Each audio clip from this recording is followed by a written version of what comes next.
Greetings from South Bend. We're going to take a little different tack today.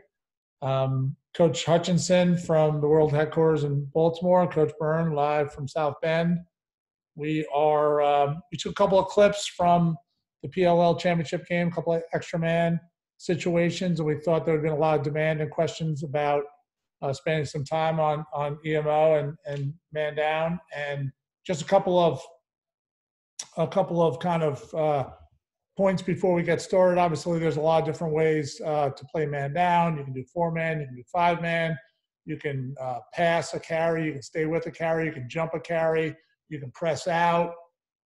There's a lot of different ways to do it, and a lot will be driven by the athleticism of your defense, the quality of your goalie, the types of shots a goalie likes to see, or the type of shots that you're comfortable in giving up. So there's a lot of that goes into it, and Coach Hutch will touch upon this in a second, but you pretty consistently see different shapes. They'll have ultimately what they like to get to based on having a great outside shooter or some great feeders or a really skilled inside player. So that'll kind of dictate how you attack and strategize from a man down perspective. And Coach Hutch, why don't you talk about it from a EMO standpoint?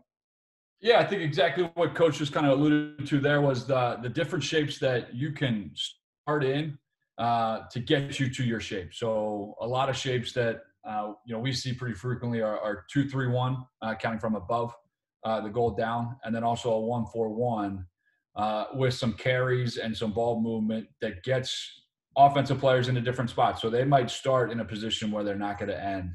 And I think that's a way that some of the best man-up teams, knowing their reads, will be able to get to their spots. And kind of to your point, most professional teams, most college teams ended up in a 3-3 from what I've seen this past couple of years. And once they get to that spot, the best teams are able to know exactly where their numerical advantage is, and they're able to find the 3v2 or the 2v1. And some of the best man-up teams always have really, really good sticks, so that's always going to be a requirement for a really effective man-up team. And you can't, that's what the defense is looking for. Can you get a nugget? And a nugget meaning that we can get a little bit of a deflection and maybe steal a second or two. So you hear a lot about stealing seconds. You'll see the price of a pass that's thrown low or a guy has to reach. It'll affect whether he can get a shot or the next pass off. So defensively, you're trying to defend against skip passes, be comfortable about certain shots that you're willing to give up, and you're trying to steal seconds either through ball pressure or affecting the quality of a transfer pass, or staying tight and forcing the ball around the perimeter, and hopefully, one of those every 4 or 5 passes will be off the mark that you can steal a few seconds. So yeah. Why don't we go right to the action here? Coach, one thing that just add in there is, something from a man-up perspective and definitely from a man-down perspective is it doesn't need you to be your 6 best offensive guys or your 5 best defensive guys. It's got to be a combination of guys that can play well together and be pretty effective. And I think we'll see that with both what the Whipstakes and the Redwoods use both offensively and defensively here. No, that's a great point. You can have guys who maybe wouldn't typically play because of athleticism shortcoming, but are tremendous man down guys. I think we could both rattle off 3 or 4 guys who played those roles in our past. And so let's go to the videotape. Here we go. Roll the tape. Coach Hutch will be in white. Coach Byrne will be in whatever color I am on when I do my first illustration. So here we go. We got the start, and you can see the white team is in a 1-4-1, just to steal Coach Hutch's thunder. And I think what a lot of when you're a man down team, you're going to come into these situations, and you're going to, as you alluded to, the starter set, and what will they like to get to from there, and how will they do it? Will they pop somebody and fill? Will they carry and step off? Will they carry and throw back? So you don't know. And, but the 1-4 starts, you can sometimes see some tells. We won't touch on probably now, but like if you're a high school coach and, Joe Smith is the best player and he's inside and he's the big outside shooter, then he's going to pop off eventually. Anything you want to add, Coach Hutch? Yeah, one thing that, when you go into a 1-4-1 extra man, all right, the defense normally is going to change their shape into kind of like a diamond with a guy inside to be able to play both those inside guys. And I think initially on any man up, I like to have the offensive guys be a little bit wider just in case the defense does decide that they're going to kind of throw some jump pressure at you. You kind of have space to get to, and you have outlets that can get there for you. So that's a great example of width by the guy circled, and as well as, this guy who has the ball who's about to carry is, that's good spacing because it makes it really hard to get pressure, correct? That's absolutely correct. And I think, another thing on man up is just not being robotic, all right? Because as we're going to see here, all right, when we get this cut, all right, this carry, all right, I believe that this is Carlson here. All right, then we get the step off, all right, from one of the crease guys down off the back. I believe this is Reeves. All right, now this is a really, really tough situation for the Redwoods defense, all right, because they have to respect, all right, Channing Chuck right here as a two-point shooter. All right, and he's one of the better two-point shooters in the league. He's got great outside range. All right, so here we're trying to read this situation, where they come from.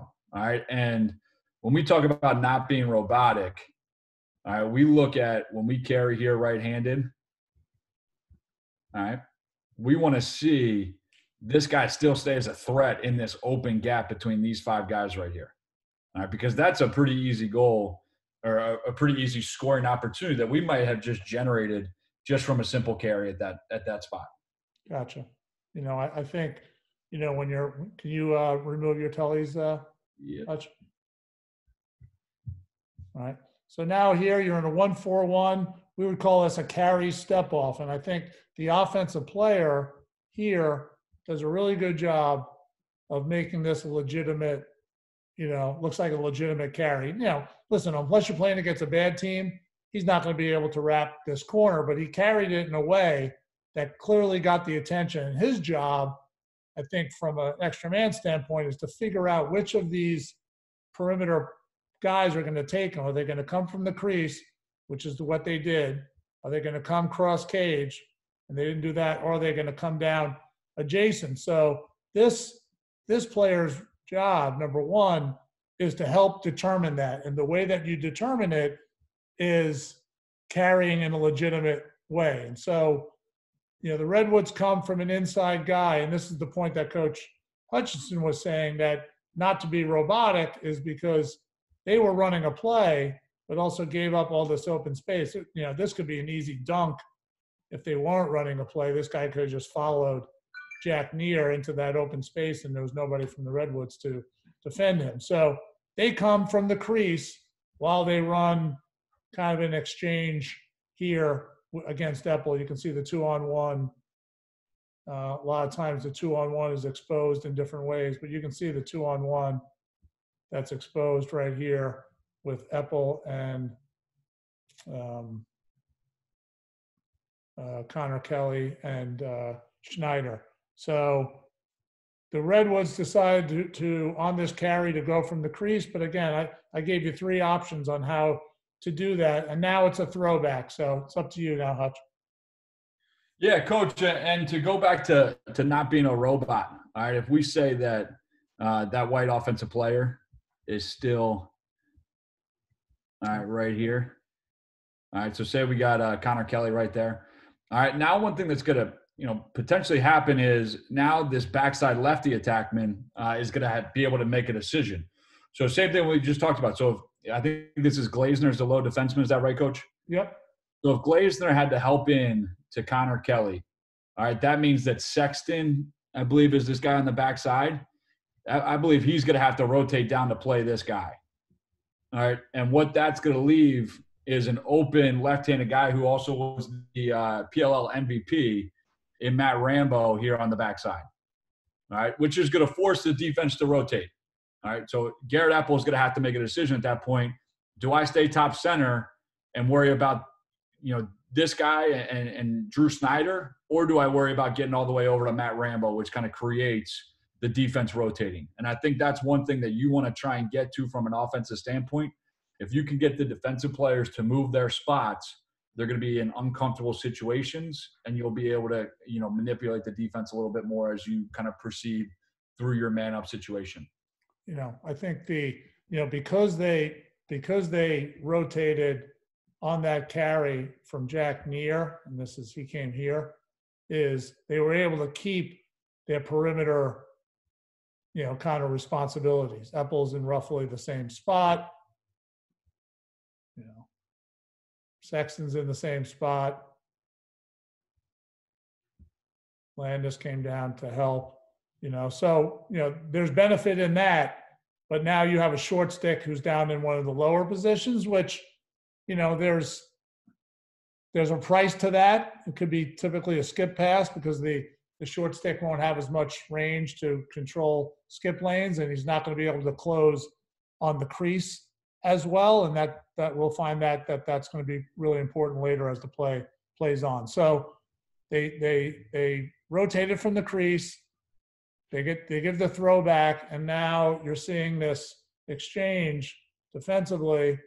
You're seeing this and that, versus Epple's solo decision here, and right now that's not that much of a price, mostly because of the spacing of these two guys, and that might have been their strategy. Obviously, if the guy cutting in is more of a threat here, that might pull Epple down further, which gives this guy a shooting opportunity. But again, their strategy for this might not have been to look for something in the first 8 seconds of the man up, but maybe get the green team rotating and get something later. And I think you'll probably agree that, a lot of the best goals and the best extra mans are you taking advantage of the last 5 seconds. Absolutely. Absolutely. And I think, people get caught up with trying to score in the first 10 seconds and understanding that 30 seconds is actually what we have here on this man up penalty. 30 seconds is a really, really long time. And then just, you can double that for a 1 minute penalty. You make the defenders work for that long, you're bound to get a high scoring opportunity. Yep. All right. And kind of to your point here, all right, I know you're going to talk about Landis doing a really good job of staying in the scrape lane.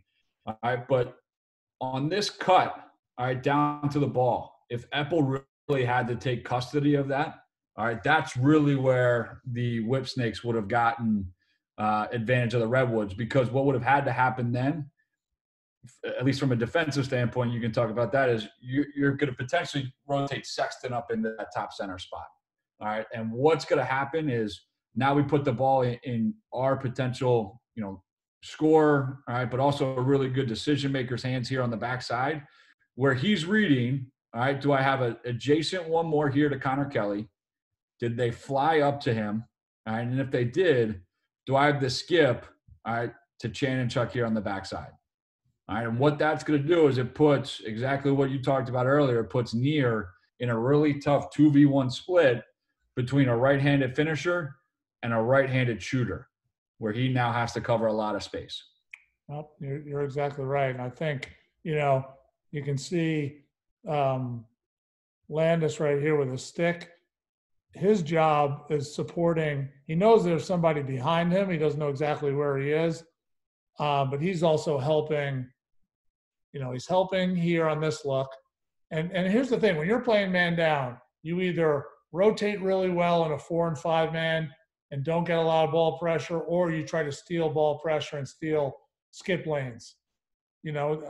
My philosophy is you're probably going to give up at least one great shot on man down.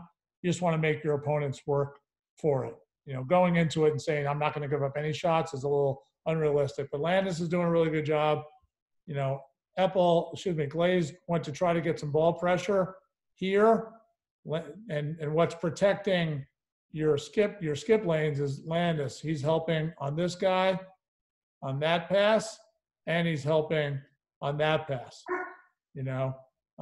Rambo could obviously, such a really good player, he could have probably stolen some space here, but it's hard. It's hard. And they may have been running a play, which, a lot of times plays work, but if you're too militant about running plays sometimes you can, or, hey, we want to get to this pass, you can sometimes miss some opportunities. So, but Landis is doing a good job of helping on the cut by Snyder and on the skip lane to Kelly. And you can see Sexton is anticipating that while at the same time helping here, because if he helps too much without ball pressure, that's a legitimate pass to a really good two-point shooter. So there's benefit right now in the ball pressure that Glazner is giving right there, but there's going to be a price. There could be a price to that. All right, now we're going to let this play. So, and you can see as Epple, I'm going to give this to Hutch in a second. Epple, if Epple leaves too quickly, and this is a really, Rambo is so good at kind of shifting his weight. If Epple leaves too soon before Glazner gets back, this could be a pump pass here, and then he throws it right in. So Epple needs a little support right now because, because of what Landis was doing from a skip lane standpoint, he's not out on Rambo yet. And because of this cut, Near's got to be prepared to support the crease if he has to, and John here. So the green team is in a little vulnerable spot here. They got the benefit of Glaze's ball pressure, but because Landis collapsed, this guy's kind of open, and he's kind of being shared by parts of two people, which is, Glazner and Epple and maybe a little bit of Near. But when you got parts of three people committed to a guy, you might pay a price a little bit later. Yeah, Coach, absolutely. So as you talked about, there might be a price to pay for Eddie Glazner getting ball pressure there. All right, if Eddie Glazner didn't do what he did to get back into the hole now here from, Ben Reeves getting here, all right, now you can see, Near's on this side, Sexton's working his way out. All right, you can see this opening inside, all right, with Drew Snyder on the inside there. All right, and this is a play that, as a right-handed guy, Rambo could have thrown it to him right here. That could easily be an open pass. We can throw the ball forward to Chanchuk. He's looking in because now Glaze, he's got such a long way to go. He's almost out by this referee. Now he's trying to get up to this spot. And again, to your point, it might take 2 or 3 guys to commit to him. And what could happen is let me clear these drawings off. All right, as the ball gets forward here to Chanchuk and Epple really had to help in, that could open up a throwback pass to Connor Kelly for a 2. Yeah. I think one of the things is knowing when to, if you're going to play kind of a hybrid man down, which is what the Redwoods are doing, meaning trying to stay tight, 5-man, look for jump opportunities, look for nugget opportunities.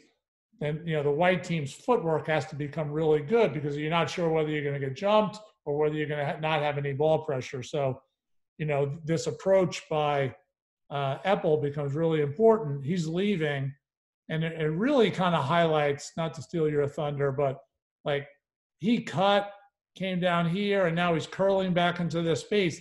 His job, besides trying to get open, is how many parts of defenseman can I get a piece of?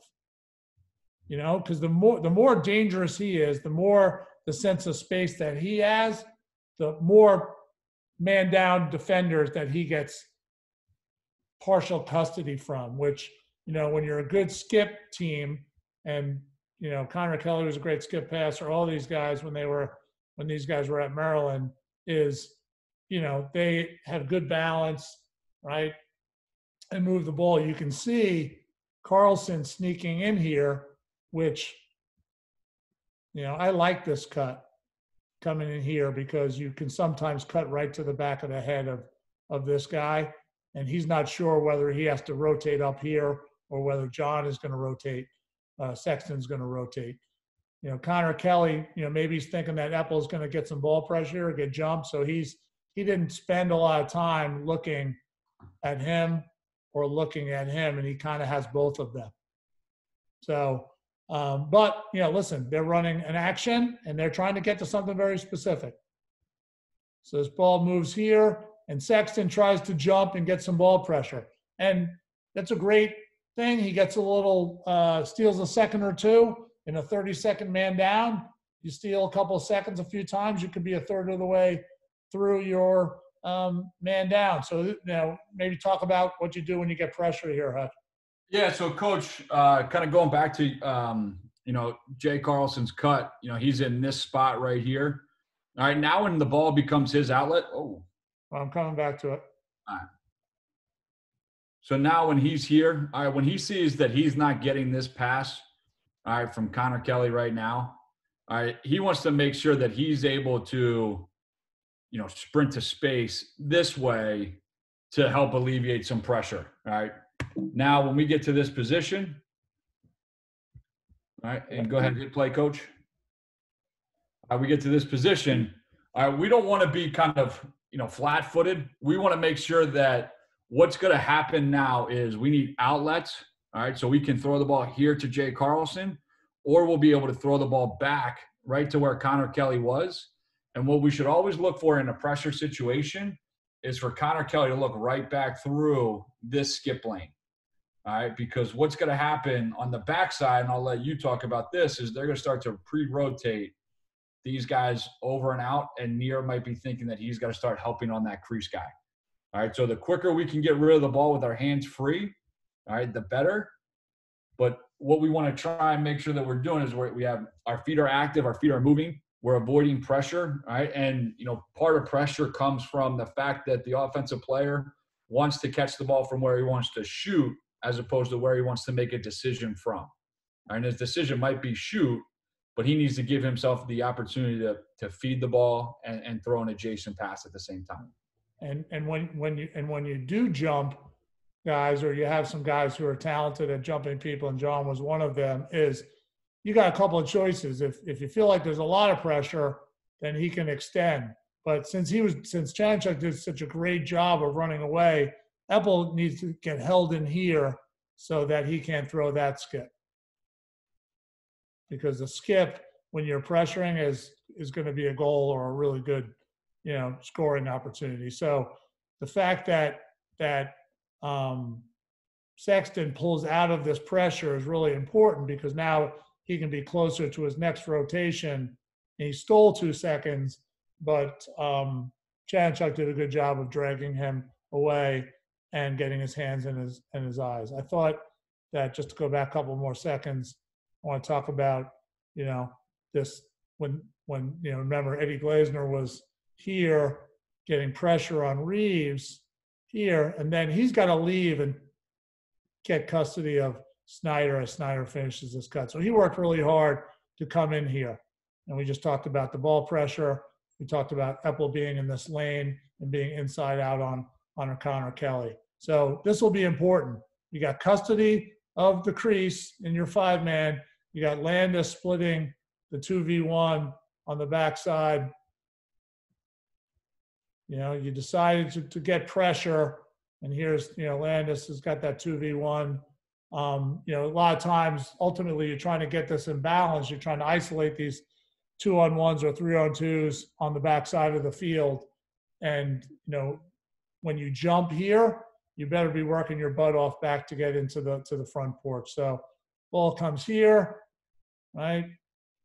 You can see the 3-on-2 or the 4-on-3 that they've now created with the pressure.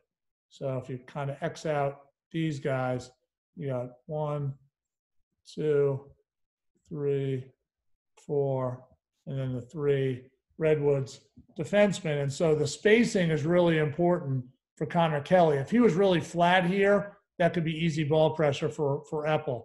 But when he saw that Chanchuk was getting jumped, he stayed wide, and now he's going to have time to figure out if there are any skip lanes, are there any inside looks, and then kind of play out and make someone get custody of him. So that's the next thing that happens here. You want to take it, Hutch? Yeah, so I think, again, we talked about trying to figure out where we have the advantage numerically, at least from an offensive standpoint. So one thing that we want to make sure that we're doing, if we're the top center guy, we want to be at least able to sell a shot. All right, when we're selling feed the entire time, we're going to be able to get exactly what Garrett Apple is trying to do right now. All right. And with that being said, we want to make sure that if we are an outlet here, all right, we're at least creating that passing lane. All right. If we are a little bit higher and wider than we need to be, that's fine because now we're able to make a decision. All right. As opposed to throwing a pretty tough pass here. All right. Now we're able to throw it out here. All right. Which now we're able to get something. Okay. And even though we know that the 2v1's happening on this side of the field, all right, it's going to turn into a 3v2 here. Okay. And what we're looking for right now, all right, is Matt Rambo's got decisions to make. All right. He's got an inside look here to Drew Snyder. He's got an inside look down here to Jay Carlson. He's also got a skip pass through to Chanenchuk here. All right. And all that's because they got this pressure here and they got this pressure here, which forces these guys to be a little bit late to their next roll. All right. Matt Rambo wants to make a decision quick, and he wants to go with it. He doesn't want to dance around with it. He doesn't want to hold the ball for 2-3 seconds or anything there. All right. One other thing that we talk about, or we can talk about, if Garrett Apple does a really good job of, filling into the crease, is Connor Kelly can take 2 or 3 steps this way, and Matt Rambo can look to throw the ball right back here to Connor Kelly now. Yeah. Yep. No, that pump and follow is a great thing. So they're looking pretty good here. Apple's trying to slow play this to buy time for, John Sexton to recover. And from a man down standpoint, you can do what happens next a variety of ways. Apple clearly has to take custody of Connor Kelly. You can step up and here as the ball starts to rotate, you can have him come in here and take that and have him play this split on the backside of the field. There's a couple of different ways that you can do that. Landis is doing a good job because when Connor Kelly gets this ball, his first read is, are they getting back down to the inside guy, him or him? And is this skip lane open?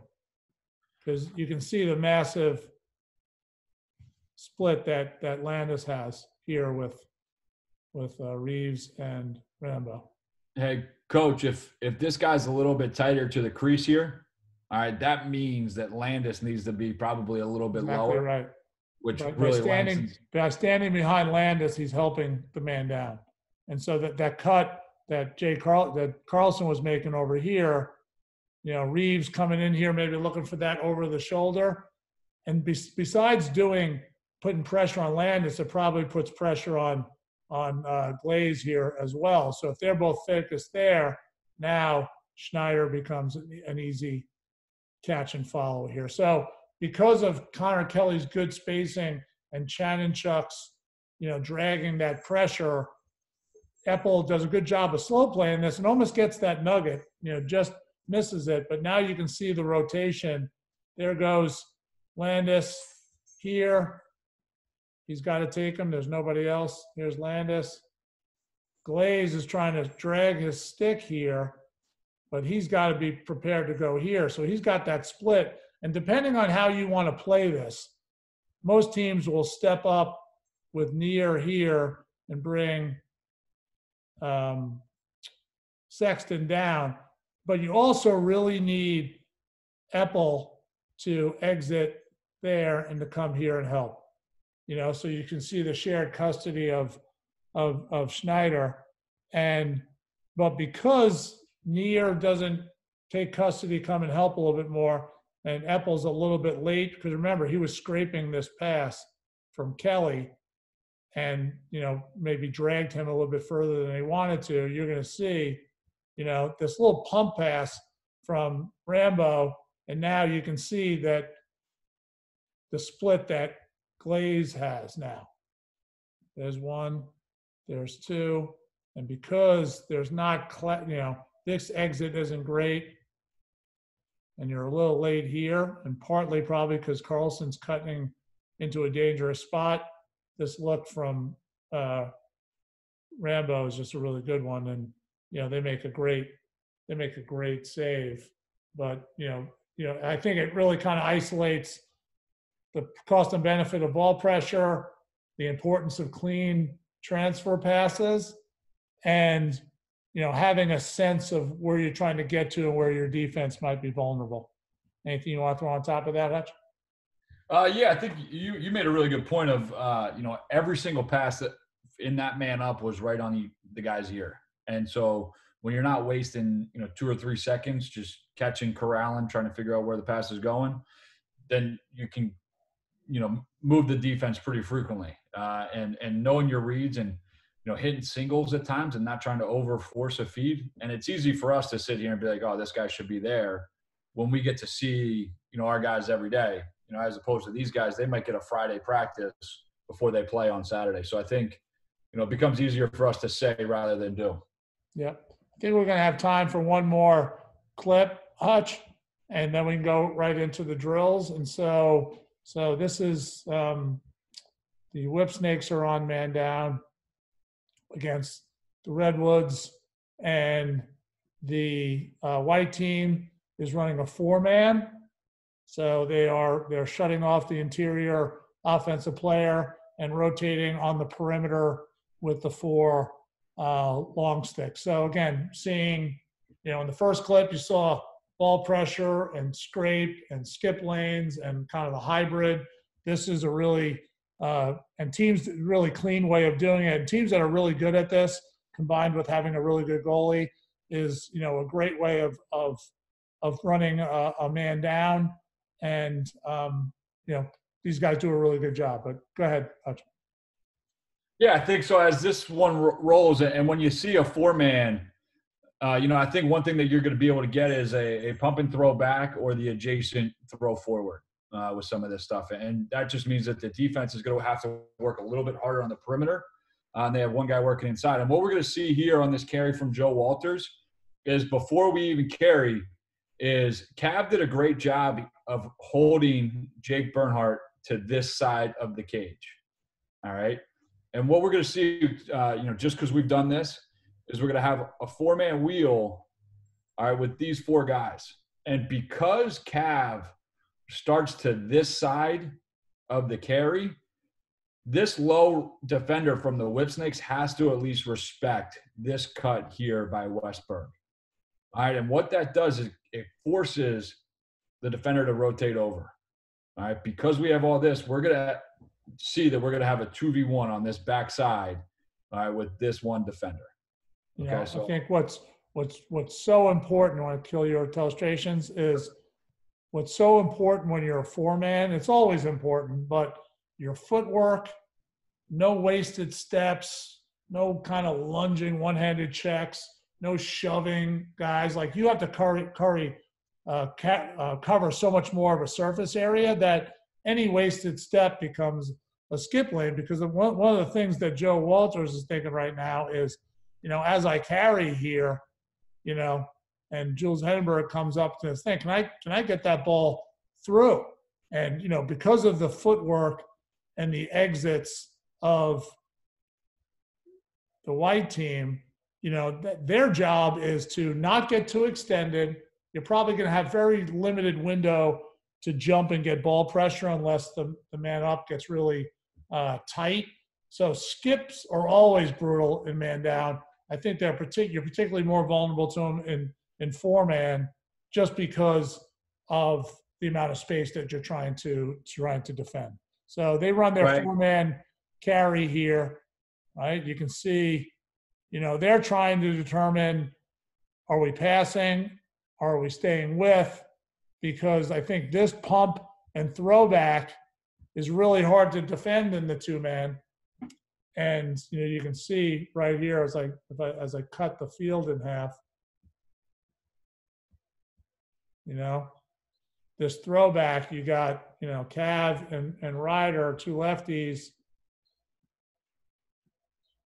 and a lot of surface area to cover, and you can see the 2-on-1 he has, and this guy's got to work here, and he's got to work down, and he's got to work in, and he's got to accept the new, the fill cut that this guy's coming in. So, one of the ways that you can jam this up is obviously ball pressure the ability to scrape a lane or get a nugget, because you're trying to steal a second or two by affecting the quality of a throwback. So I don't know if you want to talk about that, Hutch, quick. Yeah. So when we carry here, all right, again, we want to make sure that this release off the crease from Kavanaugh is as authentic as we possibly can get. So if he sprints out here, all right, what might happen is this low defender might already cheat this play here, Coach. All right, but when we're here, all right, and he sprints out and he's triple threat, he's really athletic, he's going to be able to handle a bad pass, all right, because we're seeing, I believe this is Matt Dunn here, trying to scrape the lane with one hand. On this throwback pass, it might be imperfect, all right? Yep. And want to make sure that. And when that pass isn't great, again, subtle, the Cav had to catch that ball across his body, and I think that's what stealing a second looks like. This guy can now scrape this lane. He's doing a hell of a job, scraping that lane to buy time. This guy's doing a really good job of recognizing, because he knows if he goes balls out here, this is potentially an easy skip down there. He knows he's got that 2-on-1 split. He also has got to know that my teammate's going to be coming down here. So you can see how everybody's linked. But the fact that this pass was just a little bit imperfect is the difference between him with his head of a stick out here like this or his head of a stick like that. And because it was a little imperfect, he's able to do that, which now Cav has to decide whether he wants to worry about this nugget. Obviously, Reinders can help create this lane a little bit better, but you're seeing little benefits. A wrong pivot here, both on offense and defense, at this level is the difference between a goal and not a goal. And Coach, one point I want to make here is, when I was growing up, even playing high school and college, we always talked about making sure that the ball hit the pipes. All right, but in order to really make these guys pay, we can see that the defense already re-rotated, all right, down to these spots without us even touching it. So Cav can pump the ball down and still get the same effect, and now the ball's back up into a situation where we actually have the close edge between this defender here, between this defender and this defender, where we have our 3-on-2 above the cage. Yep.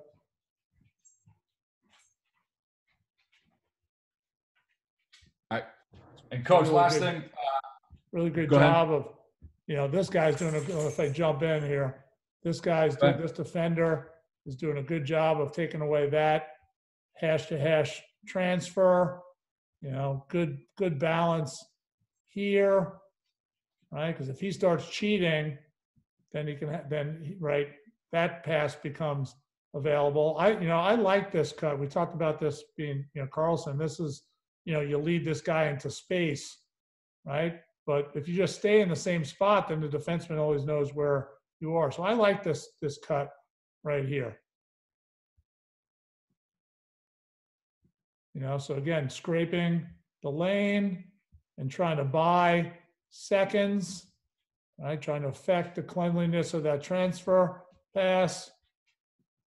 He steals a second or two. He's trying to read this guy.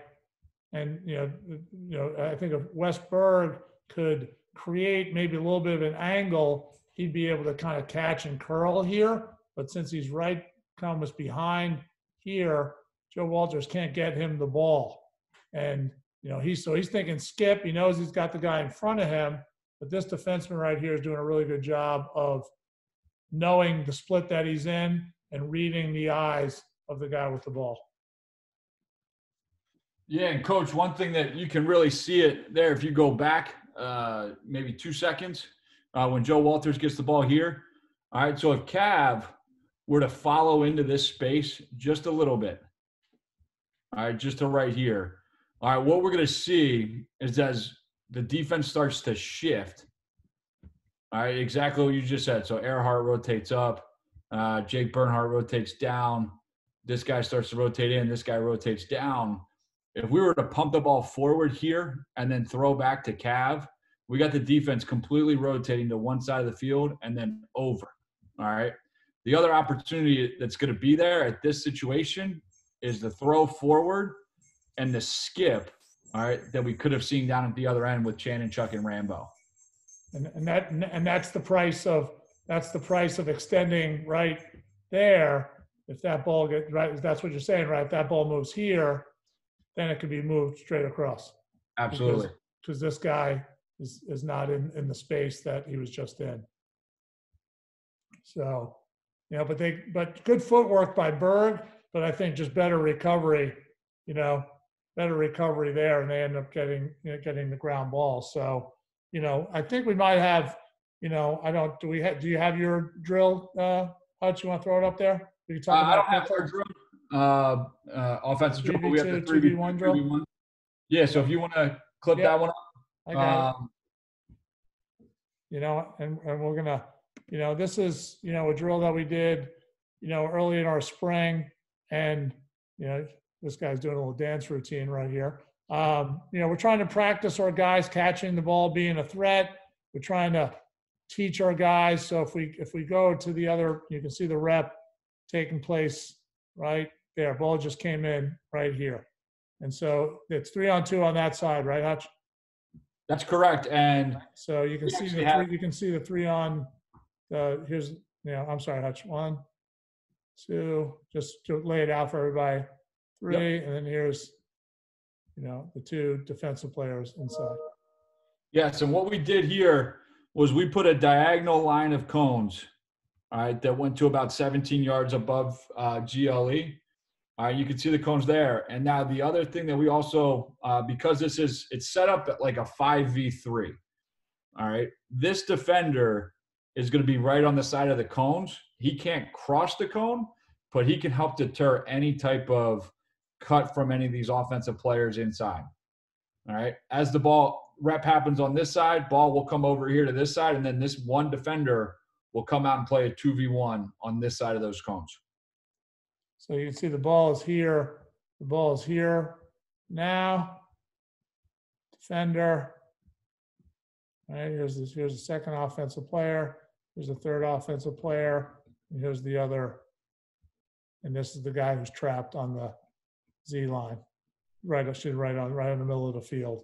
So you're trying to determine, you want number one with the ball to be a threat, so this guy can't continue to chase back, try to force him to rotate. So ball gets thrown, allows him to chase back. They get a cut and a carry.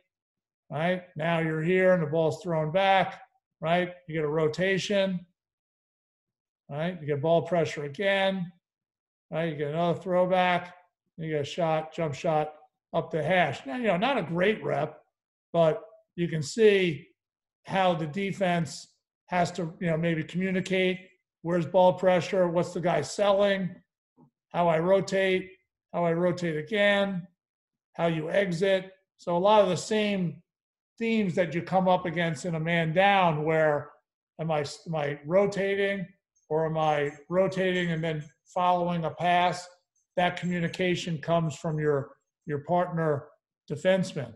So determining whether you can chase a pass and whether you have to rotate is you using the language that you have to use, and then making those kind of really difficult approaches. And so then we go from this rep, and then you come to the other side, Hutch? Yes. So now we'll see a 2v1 occur over here. One thing that we're trying to work on right now as offensive guys is, one, our spacing, our footwork, and our decision making. So as the ball comes into play here, we play our 2v1. Ball can go to either spot. All right. And one thing that's going to happen is guys will start to get too cute with this. All right. And I kept this one in there for a reason, because we're going to see a really good one that's the opposite of this. But when you get too cute and you try and make too many plays, that's when the negatives start to happen. Make a decision and go with it.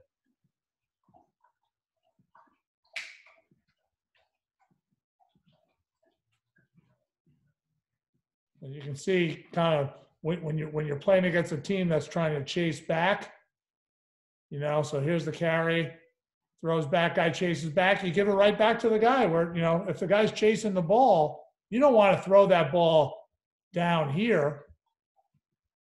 You don't want to throw the ball down here. This guy just chased back on that pass. You kind of want to follow into that space and receive that ball back so you can step into it and get a good shot. And then, then we go to the rep to the other side of the field. And again, it's a 2-on-1. And again, we can help. You can help across that coned line. But this guy does a really good job. He, flashes to space. The guy with the ball sells threat. And some of those reps that were on the other side of the cone, guys were playing the drill. And in a real game, they might rip it from 10. But they were selling pass so much that it was easy for the defenseman to chase back. This guy comes in, sells a shot, makes the guy commit to him, which gives this guy a lane to catch and curl to the front of the goal. So, that's what we call, that's a 3v2 to a 2v1 drill. Yep. Same ends of the field, right, Hutch? Yes, and we can flip that and put the 3v2 on the other side. But the one thing I do want to add about that is that the offensive player that received the ball made a great job of coming to receive it rather than going to the cage before he caught it. All right, those are two very crucial teaching points right there. The footwork, you want to catch that ball in a threatening spot so you can do everything. They talk about triple threat, quadruple threat. If you're only doing one thing, you're easy to nugget, you're easy to jump, and if it's an imperfect pass, you're in big trouble on man down. Catch the ball and be able to do everything. So I want to thank everybody who joined in, and we appreciate your comments and insight and inputs.